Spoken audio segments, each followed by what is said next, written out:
یہ آپ دیکھیں نا، اکثر ہم کہتے ہیں اولیاء اللہ کی بارگاہ میں جائیں، ان کی نگاہ کرم ہو جائے.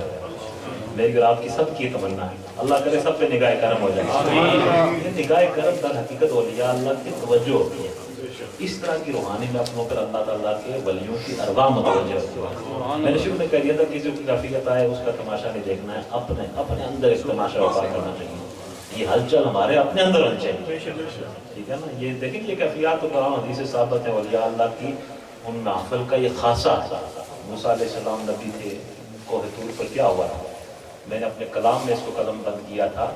ایک ربائی لکھی تھی کہ دید کرنے کا وہاں عجب دستور تھا، حسن مستور تھا، عشق مجبور تھا، جب سرے طور تھا نور ہی نور تھا، صرف موسیٰ نہیں طور تھا مست.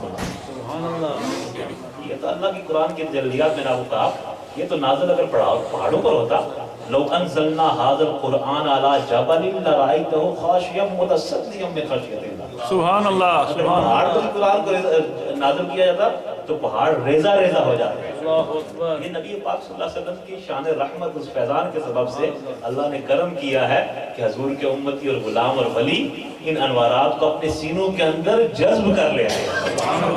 اللہ اکبر. اسی ذوق و شوق سے ذکر جاری رکھیں، ذکر مت سے غافل نہ رہیے. اور وہ نگاہ فیض توجہات ہیں.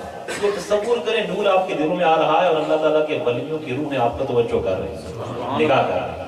اللہ